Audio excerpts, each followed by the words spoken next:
들으면 들을수록 행복한 부자가 되는 채널 책 속을 르비다. 오늘은 비즈니스 북스 출판에서 나온 웨인 다이어 지음의 마음의 연금술 함께 나누고자 합니다. 전 세계 1억 부 이상 판매된 초특급 베스트셀러 행복한 이기주의자의 저자이시죠. 아마 읽으신 분도 계실 거예요. 오프라 윈프리, 디펙 초프라, 또 토니 로빈스 같은 세계적으로 성공한 멘토들이 존경하는 심리학자이시기도 하니까요.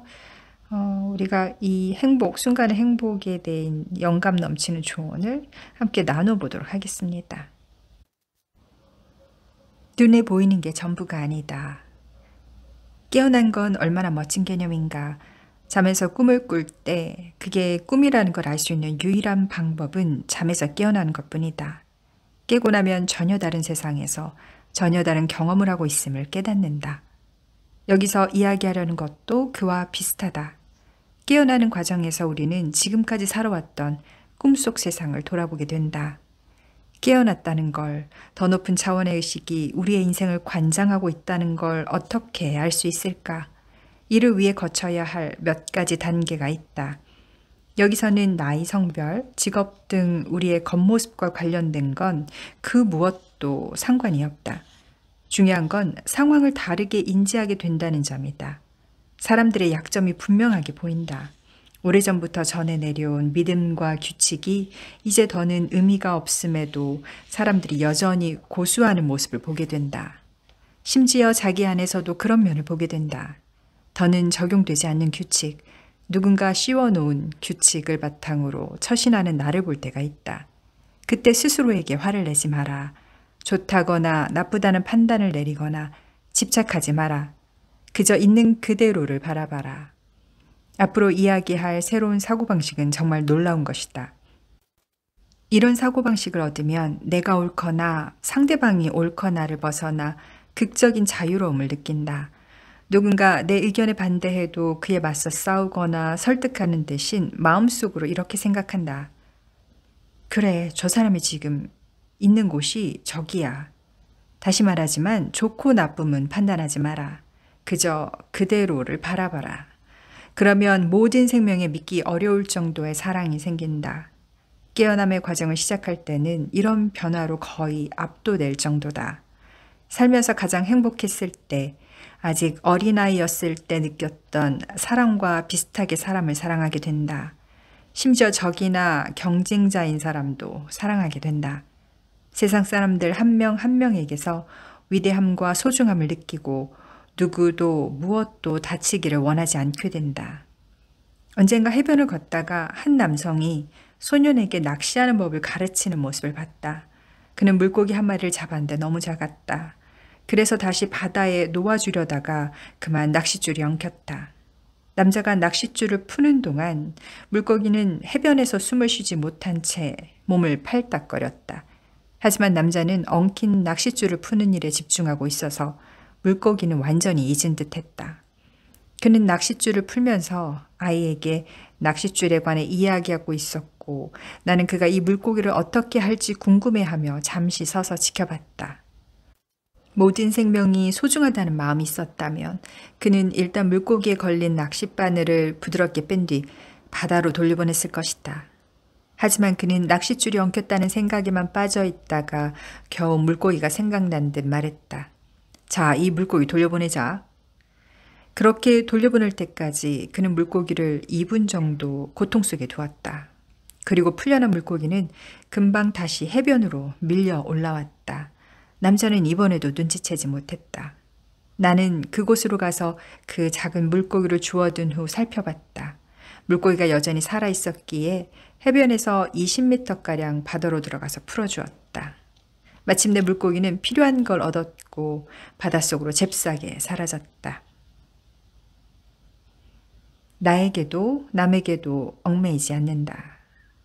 깨어나기 시작하면 이런 행동을 자주 하게 된다. 사람에게든 물고기에게든 모든 생명에 동정심이 든다. 그렇다고 반드시 채식주의자가 될 필요는 없다. 더 인도적인 방식으로 생산된 고기를 찾으면 된다. 깨어남을 경험하면 개인적인 도덕관이 바뀌며 새로운 기준을 세우기 시작한다. 나는 내가 반드시 옳다는 과거의 기준을 내려놓았다. 다른 사람의 어떤 점이 틀렸는지 지적하고 콧대를 꺾겠다는 마음이 크게 줄어들었다. 이제 나는 하고 싶은 말을 쉽게 참는다.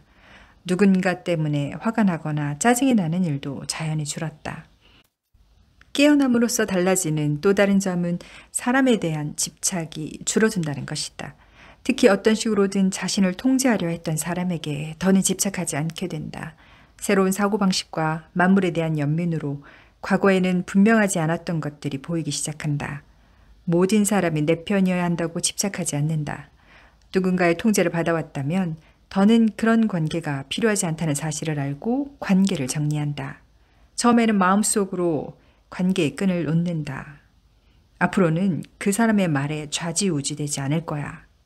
처음에는 좀 불편해도 시간이 흐르면 곧 마음속에 평화가 찾아오고 그런 관계를 완전히 떠나게 된다. 깨어남의 가장 큰 핵심은 이제 나를 아무런 꼬리표 없이 바라볼 수 있다는 점이다. 더는 나 자신을 직책이나 결혼 여부 또는 재산 등으로 정의하지 않는다. 나를 특정한 무언가로 정의하지 않는다.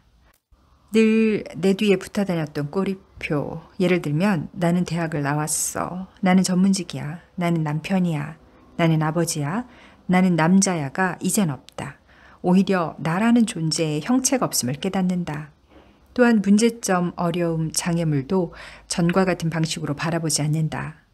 이제는 그런 것들을 전환의 관점, 즉 한 에너지가 다른 에너지로 바뀌는 것으로 본다. 예를 들면 이런 식으로 생각한다. 이 문제는 곧 흩어져 사라질 거야. 항상 그렇단 말이야. 내가 감당할 수 있다면 이걸 통해 무엇을 얻을 수 있는지 확인할 기회야. 예전에 여행 중에 호텔방 열쇠를 잃어버렸던 적이 있었다. 그런 일이 생기면 몹시 짜증이 나던 시절도 있었지만 이젠 그런 일이 생기면 시험에 들었다고 여긴다. 그런 일은 곧 해결되리라는 걸 알기 때문이다. 열쇠를 찾지 못하더라도 다른 열쇠를 얼마든지 받을 수 있다. 그런 생각을 하다 보니 20초도 채 지나지 않아 열쇠를 찾았다. 열쇠는 그냥 나타났다. 간단한 예지만 이렇게 생각하기를 연습할수록 실제로 문제가 금방 사라진다는 걸 알게 된다. 내면의 존재를 인식하라. 자신과 내면 세계 사이에 조화를 이뤄라. 자신의 생각을 알아차리고 생각하는 존재. 실제 생각 뒤에 있는 보이지 않는 자신의 존재를 인식하라. 사람들은 자신이 생각을 떠올리는 존재라고 여기기보다는 생각 자체라고 믿는 경우가 많다. 생각을 떠올리는 존재는 관찰자와 비슷하다. 바라보는 존재다. 양자 물리학을 통해 배운 창조의 역학에 따르면 우리가 어떤 것에 관심을 둘 때 파장의 상태에서 입자의 상태로 변화가 일어나는 모습을 드러낸다. 다시 말해 원하는 것에 관심을 계속 두면 파장의 상태가 입자의 상태로 변화한다. 양자 물리학의 개념은 아주 흥미로우며 우리 삶에 얼마나 쉽게 적용할 수 있는지 알면 훨씬 더 재밌다. 일단은 자신이 관찰의 대상이라기보다 관찰하는 존재라는 점만 기억하자.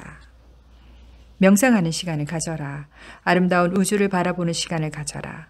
만사의 지혜가 있고 만물에 감사할 거리가 있다. 내면 세계를 비판과 회의, 의심, 괴로움, 고통으로 채우기보다 항상 자신에게 선택권이 있다는 점을 기억하라. 모든 생각은 통제할 수 있다. 생각하는 대로 일이 펼쳐진다는 점을 마음에 새기면 잘 풀리지 않는다고 생각하기보다 감사하게 여기는 일에 관심과 에너지를 쏟을 수 있다. 그러면 원하는 것이 모습을 드러낸다. 모든 건 내면을 바라보는 데서 시작한다. 내면의 소음을 끄고 마음을 비우기. 인식을 높이는 비결은 내면의 대화를 차단하는 것이다. 다시 말하자면 인식을 높이기 위해서는 다음과 같은 패턴을 따라야 한다. 먼저 의심을 지우는 법을 배운다. 의심이 사라지기 시작하면 관찰자의 시선이 생긴다. 의심이 깨끗이 사라졌을 때만 관찰자가 될 수 있다. 그리고 관찰자가 되는 가장 좋은 방법은 침묵을 지키는 것임을 알게 된다. 내면의 대화를 차단하면서 침묵을 지키는 법을 배워야 한다. 내면의 대화는 의견을 쌓아 놓는 것 이상도 이하도 아니다. 그 의견들은 지금까지 살면서 여러 사람들이 들려준 이야기인데 그 안은 의심으로 가득하다. 목적의식을 느끼지 못하거나 높은 자아를 알지 못한다는 건 이런 이야기를 계속 반복하기 때문이다. 에고가 작동하는 것이다. 여기서는 다만 더 높은 곳에 이르려면 항상 우리와 함께하는 신 혹은 사랑스러운 존재를 알아야 한다는 점만 기억하자. 계속 내면의 대화가 말하는 대로 움직이면 그렇게 할 수 없다. 자신의 생각을 그저 관찰하고 비판하지 마라. 관찰자가 되는 법을 배우고 나면 이 일이 훨씬 쉬워진다. 아무것도 우리에게 접근하지 못하기 때문이다. 정말이다. 조용하고 텅 빈 보이지 않는 그 장소에 다다르면 호랑이를 가둔 창살 사이의 공간이 무엇인지 알게 된다. 음악을 만드는 음표 사이의 침묵이다. 우리에게는 침묵이 필요하다. 가능한 한 침묵의 시간을 많이 가져라. 도덕경에서 노자는 이렇게 말했다. 완전한 비움에 이르라. 고요함을 지켜라. 세상 만물의 움직임을 통해 만물의 끝이 시작으로 돌아가는 모습을 보라. 만물이 번성한다 해도 하나씩 하나씩 뿌리로 돌아갈 뿐이다. 뿌리로 돌아가는 것은 고요함을 찾기 위함이다.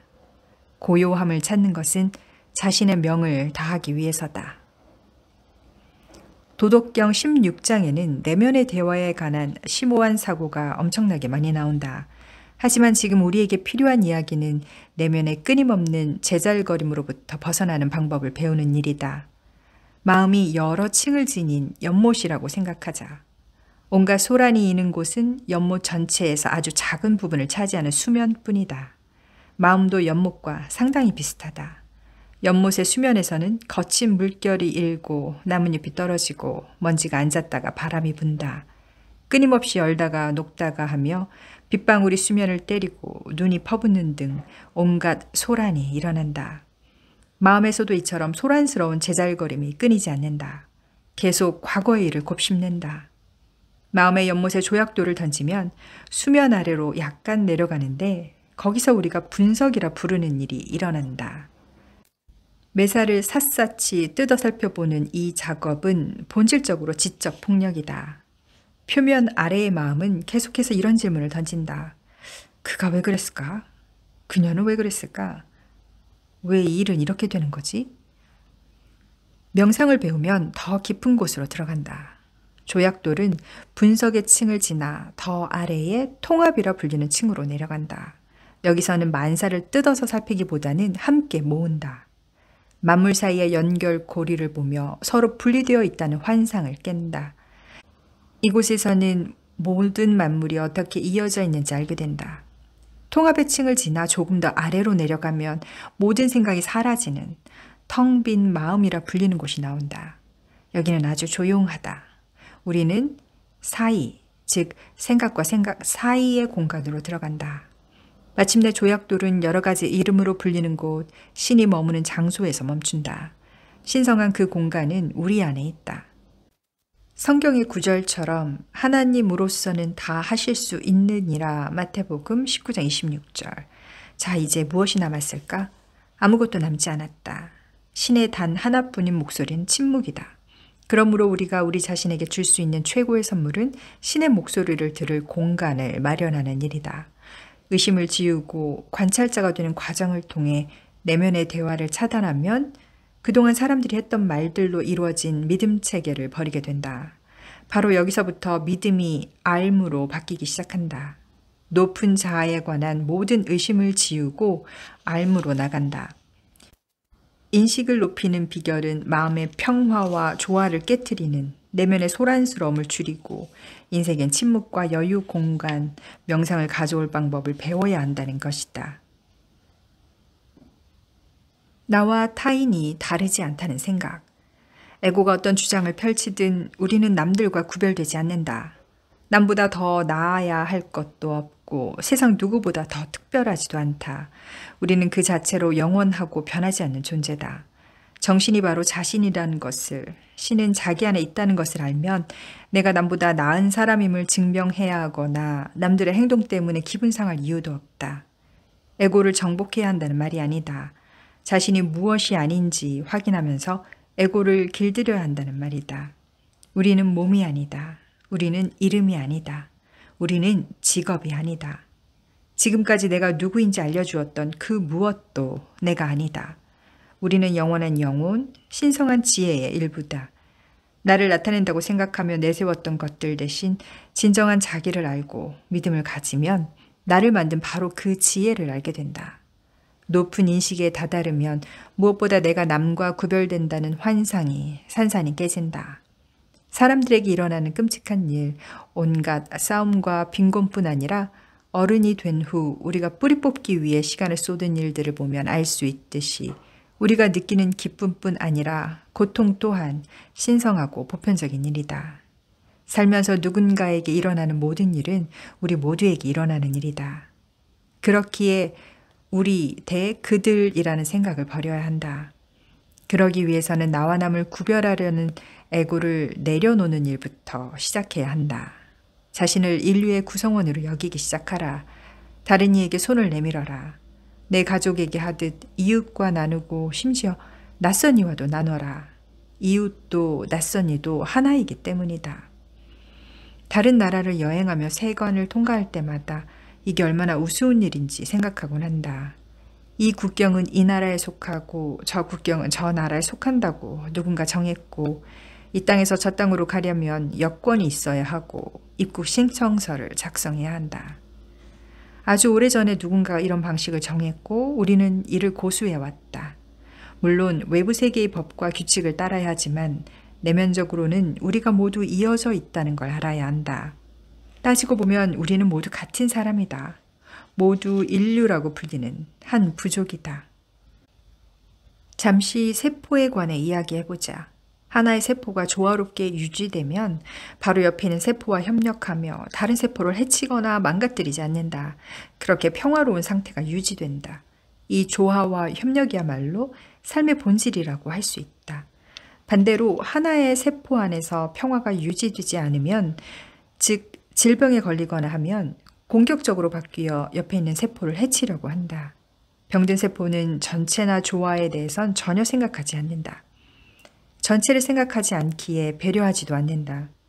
현미경으로 들여다보면 보기 싫은 수많은 생명체가 우리의 피부나 장기에 살고 있다. 하지만 이런 생명체는 사실 우리 몸 전체를 생각한다. 위벽과 장, 발톱, 코 속에 있는 벌레를 생각해보자.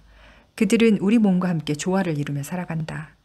사람들은 각자 자신을 하나의 개체라 여기지만 우리는 우리 몸에 사는 수많은 종류의 박테리아 같은 생명체들로 이루어져 있다. 그런데 우리는 종일 걸으며 생각한다. 나는 한 개인이야. 나는 하나의 섬 같아. 하지만 현미경에서 보이는 수백만 생명체와 함께하지 않으면 우리는 걸을 수도 없다. 우리 몸 안에 전체를 생각하지 않는 뭔가가 들어온다면 우리는 그로 인해 죽음을 맞이할 것이다. 우리를 망가뜨리는 건 부조화다. 세포가 내부에서 조화를 이루지 못해 불편한 상태가 되면 암세포가 되어 다른 세포에 영향을 미친다. 결과적으로 암세포는 스스로 망가지고 그 과정에서 몸도 망가뜨린다. 사회의 암적 존재도 그와 비슷하다. 스스로 조화를 이루지 못한 사람이 사회 전체를 망가뜨리고 자신도 망가지는 것이다. 따라서 세포 속의 암이든 사회의 암적 존재든 암에 대한 답은 조화다. 우리의 내면이 조화롭다면 우리 몸속의 세포가 그렇듯 옆에 있는 사람과 협력할 것이다. 그것이 평화와 건강으로 이어지는 답이다. 이는 전부 형이상학에서 이야기하는 짤막한 가르침이다. 아인슈타인은 만물은 상대적이다 라고 말했다. 모든 것은 상대적이다. 세포의 총합인 우리는 몸속의 세포보다 더 클까 작을까? 끝없는 우주에서 세포가 우리보다 크거나 작다는 건 그저 맥락상의 문제다. 다만 우주에서 하나의 세포는 또 다른 세포만큼이나 필요하고 중요한 의미를 지닌다. 마찬가지로 발톱에 사는 벌레는 나와 전혀 상관없을 것 같지만 여전히 내 일부다. 우리는 모두 하나다. 우리는 모두 이어져 있다. 모든 사람이 조화를 이루어 우주의 섭리대로 흘러간다면 세상에서 가장 강력한 힘을 발휘할 것이다. 우리는 모두 서로에게 필요한 존재다. 어느 날 달리기를 하면서 이런 생각이 들었다. 우리는 모두 하나인데 왜 이렇게 남들과 구별하러 드는 걸까? 30m쯤 앞에 누군가가 달리고 있었고 나는 그 사람을 보며 생각했다. 어떻게 내가 저 사람과 하나일 수 있을까? 나는 저 사람의 이름도 모르는데 나는 저 사람에 관해 아는 게 아무것도 없어. 우리 사이에 어떤 연결고리가 있는 걸까? 그런데 정말 갑자기 놀라운 사실을 깨달았다. 그 사람과 나는 떨어져 있기는 했지만 분명 이어져 있었다. 사람은 모두 아주 제한적인 시각으로 매사를 보는 경향이 있다. 다시 한번 말하지만 에고는 나와 남을 구별하는 걸 좋아한다. 다음번에 주유소에 가서 앞에 누군가의 길을 막고 있거나 당신이 차를 대야 할 자리에 먼저 차를 대는 사람을 보면 이 방법을 시도해보자. 짜증을 내는 대신 그들이 정확히 있어야 할 곳에 있다고 보는 것이다. 화내지 말고 받아들여라. 항상 마음을 열어야 한다는 걸 기억하자. 그와 나를 구별하지 말고 그와 내가 이어져 있는 부분을 보라. 그를 나의 일부처럼 대하라. 사실이 그렇기 때문이다. 세상 모든 사람들은 어떤 식으로든 우리와 이어져 있다. 그러니 타인을 적대적인 태도로 대하는 건 그만두자. 우리 몸속 대장 안에 사는 미생물에게 너희를 이곳에서 쫓아내기 위해 무슨 짓이든 할 거야 라고 말한다면 어떻게 될까? 그건 자신을 죽이는 일이다. 우리는 대장 내 미생물이 필요하다. 차원은 다르나 이런 사고방식은 모든 인류에게 똑같이 적용된다. 모든 사람을 나의 일부로 내가 존재하기 위해 필요한 사람들이라고 여기기 시작하라. 얼마 지나지 않아 그들에게 강한 유대감을 느낄 것이다. 내 앞에서 달리던 사람에게 내가 느꼈던 감정처럼 말이다. 몹시 애착했던 몸을 떠나 다른 차원으로 들어갈 때 이 모든 걸 이해할 것이다. 그때가 되면 모든 인류는 하나라는 걸 분명히 알게 된다. 예를 들어 인류가 직소 퍼즐이라고 상상해보자. 그런데 퍼즐 한 조각이 사라졌다. 당연히 퍼즐 조각이 빠진 자리에 눈이 가고 잃어버린 퍼즐 조각 없이는 전체 퍼즐을 완성할 수 없음을 알게 된다. 우리는 인류라 불리는 퍼즐의 한 조각이다. 누군가 퍼즐에서 빠지거나 조화를 이루지 못하면 퍼즐 전체는 완성할 수 없다. 이것이 바로 한 사람 한 사람이 얼마나 중요한지 정확히 보여주는 비유다. 우리는 인류를 완성하는 조각이다. 형이상학에서 수세기 동안 말해온 내용을 오늘날 과학이 증명하고 있다. 세상에서 가장 작은 아원자 크기 수준의 생명을 공부해보면 모든 입자가 신비한 방식으로 서로 이어져 있음을 알게 된다. 아원자 입자는 모두 외부의 어떤 신비한 힘에 통제받으며 모두 목적이 있다. 그 무엇도 무작위로 이루어지는 건 없다. 우주에서 우연히 일어나는 일은 없다. 나는 이런 개념이 아주 흥미롭다. 모든 아원자 입자의 목적이 있고 우리가 그런 아원자 입자로 구성되어 있다면 이 개념을 우리에게 적용하지 않을 이유가 무엇인가?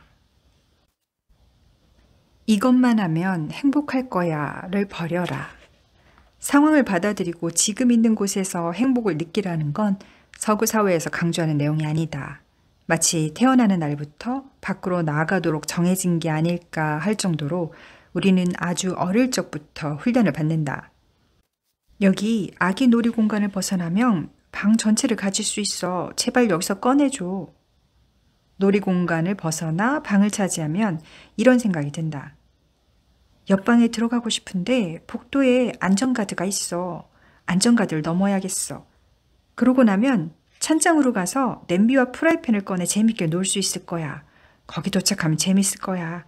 그리고 나면 아마 마당으로 나갈 수 있을까? 그러면서 이번에는 마당을 목표로 삼는다. 그렇게 마당으로 나가면 담이 있고 그 다음에는 건널목이 나온다. 항상 다음이 기다리고 있다. 마침내 학교로 간다. 학교에서 생각하는 건 온통 밖으로 나가는 일뿐이다. 초등학교 하면 떠오르는 건 선이다. 개인적으로 나는 선도 싫었고 허락을 받는 것도 정말 싫었다.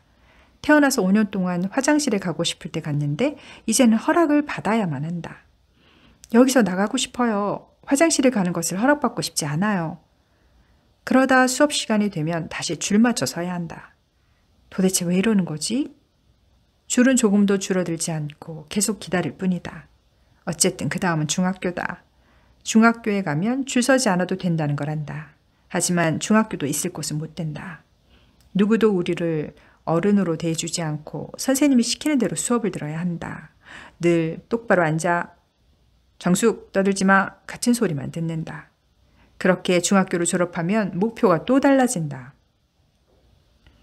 고등학교에 들어가면 괜찮을 거야. 완벽한 인생이겠지. 그러나 고등학교에 가면 자신이 하찮은 신입생일 뿐이라는 걸 알게 된다. 열심히 공부하고 드디어 고등학교를 졸업한다. 하지만 그렇다고 꽃길이 펼쳐지진 않는다. 어른이 된 걸 축하받고 작은 파티를 연다. 그 후에는 진짜 인생을 마주해야 한다. 대학에 가면 진짜 내 인생이 펼쳐질 거야. 분명 그럴 거야. 그러나 대학에 가서는 이렇게 생각한다. 이건 아니야. 전과 별로 달라지지 않았어. 그냥 공부만 하고 있어. 대학을 졸업한다. 결혼하면 진짜 인생이 펼쳐진다고 사람들이 말한다.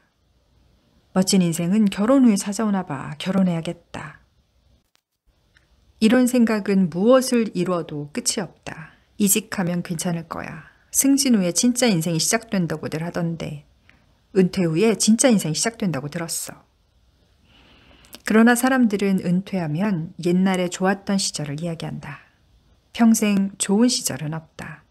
좋은 날을 언제나 뒤로 미루며 바로 지금 좋은 시간 보내는 걸 싫어하기 때문이다. 가수 칼리 사이먼이 말했던 지금이 좋았던 시절이라는 표현을 이해하는 사람은 별로 없다. 우리가 하는 모든 일은 지금 이루어진다. 늘 목표를 세우고 미래를 생각하고 일이 앞으로 어떻게 될지 신경 쓰는 사람은 매사에 감사하기보다는 영원히 좌절을 맛볼 수밖에 없다. 이런 사람은 목표를 이루기 위해 끊임없이 분투할 뿐 절대 목표에 도달하지 못한다. 당신은 이미 완벽하다. 모두가 성공하려면 목표가 있어야 한다고 말한다. 이 말은 우리 삶을 이끄는 격언이다. 어디로 가는지 모르는데 도착했다는 걸 어떻게 알 수 있을까라는 게 이 격언에 담긴 생각이다. 하지만 목표를 설정하는 것 말고 다른 방법이 있다. 산스크리트어에 사토리라는 단어가 있다. 배울 사람이 준비되면 스승이 나타난다는 뜻이다. 통찰의 순간을 맞이하면 평생 쌓아온 걸 바꿀 수 있다. 준비만 하면 된다. 의심을 떨치지 못하는 사람이 있을 것이다. 우리는 평생 목표의 중요성을 마음속에 새기도록 교육받았기 때문이다. 목표를 세워야 한다는 신념을 지닌 사람과 여기서 논쟁을 벌이려는 게 아니다. 내 말은 우리도 사토리를 가질 수 있다는 것이다. 사토리를 받아들일 준비가 되고 그럴 마음이 있다면 인생의 방향이 바뀌는 순간을 접한다. 사토리를 받아들일 준비가 된 사람은 이렇게 말한다. 나는 이 모든 문제를 뒤집을 거야. 나는 흐름에 몸을 맡기고 내면의 높은 의식을 따를 거야. 난 혼자가 아니야. 이렇게 깨닫는 순간 인생의 목표는 전처럼 중요하거나 의미 있어 보이지 않는다. 인생의 모든 일에 목표를 세우고 계획해야 한다고 생각하면 수없이 많은 기회를 놓치고 만다. 신을 정말 웃기고 싶다면 내 계획을 신에게 말하라는 옛말이 있다. 매사에 계획해야 한다는 고집을 버리고 흐름에 자신을 맡기면 높은 인식에 도달하는 경험을 하게 된다. 그러니 목표를 이루려고 분투하는 데 집중하지 말고 현재에 집중하라. 또한 사람들은 매사에 최선을 다해야 한다는 생각에 매달린다. 그 이유는 사람들의 말 때문이다. 동기부여 전문 강사에서 운동 선수에 이르기까지 수많은 사람이 매일 우리에게 이렇게 말한다. 최선을 다해야 합니다. 하지만 나는 이 말에 이의를 제기하고 싶다. 끊임없이 최고 수준으로 일하고 최고 수준의 성과를 내지 않아도 된다. 사실은 항상 완벽하게 일해야 한다는 생각 때문에 아무것도 이루지 못하는 경우가 아주 많다. 나는 박사학위를 받고 나서 박사과정 학업 상담사로 일했다. 그런데 전공 과목 수업을 모두 듣고도 제대로 이해하지 못했다며 논문을 쓰지 못하는 학생이 많았다. 그러면 나는 이렇게 말해주곤 한다. 최선을 다해야 할 일이 아니야. 박사 학위를 받고 싶다면 논문을 일단 써야 해. 완벽주의에 사로잡히면 생활이 마비된다. 아무것도 해낼 수 없기 때문이다. 최고로 잘해야 한다는 생각은 뿌리 뽑아라. 그리고 그냥 해보라. 무엇이든 항상 최선을 다하거나 최고로 잘해야 한다는 생각을 이렇게 바꿔보자. 내가 정말 잘할 수 있는 일이 몇 가지 있을 거야. 내가 열심히 하는 한 최고의 결과를 내겠지. 하지만 그 외의 일은 최고의 결과를 내야 한다고 걱정하지 않고 그냥 즐겁게 할 거야. 아이들에게도 그런 부담을 주면 안 된다는 걸 기억하라. 항상 최선을 다해 최고의 결과를 내야 한다는 이야기를 들으며 온갖 스트레스를 안고 사는 것보다 평화롭게 생활의 조화를 이루며 자기를 즐기는 게 훨씬 중요하기 때문이다. 최고라는 건 사실 에고가 장려하는 개념이다. 에고는 높은 자아의 목소리, 즉 누구를 이길 필요는 없어. 성과는 내지 않아도 돼. 그냥 지금 모습 그대로 좋아. 즐겁게 살아. 삶에 더 없는 기쁨을 느껴. 라고 속삭이는 말을 우리가 듣지 못하게 방해한다. 그러나 높은 자아의 목소리에 귀를 기울이면 지금 하는 일이 무엇이든 그 일의 결과물에 집착하지 않게 된다. 물론 일을 한다. 하지만 다른 사람들이 부여한 목적지를 찾으려 애쓰는 대신 그 여정을 즐긴다. 사람들이 자신이 서 있는 곳과 다른 세상을 원한다는 게 근본적인 문제다. 그러나 지금까지 들어온 이야기와 달리 세상은 완벽한 장소다. 세상에는 불안이 없다. 우울함도 없다. 스트레스도 없다. 그저 불안하다는 생각, 스트레스 받았다는 생각이 있을 뿐이다. 화났다는 생각이 있을 뿐 세상에는 화가 없다. 우리도 이 완벽한 세상의 일부다. 우리는 존재 그대로 완벽하다. 우리의 존재에 실수란 있을 수 없다. 높은 자아에 나를 맡기고 에고가 보내는 메시지를 차단한 채 지금까지 배운 고요함과 평화를 느껴보라. 그러면 어떻게 희생자가 되었는지 더는 그 방법조차 떠오르지 않을 것이다. 그렇게 흐름을 타라. 목적지에 도달하지 않아도 된다. 지금 목적지에 살고 있기 때문이다. 네, 인생의 모든 답은 내 안에 있다라고 말하는 이 마음의 연금술 책 한 권으로 오늘도 여러분의 삶을 이루고 누비고 즐기세요.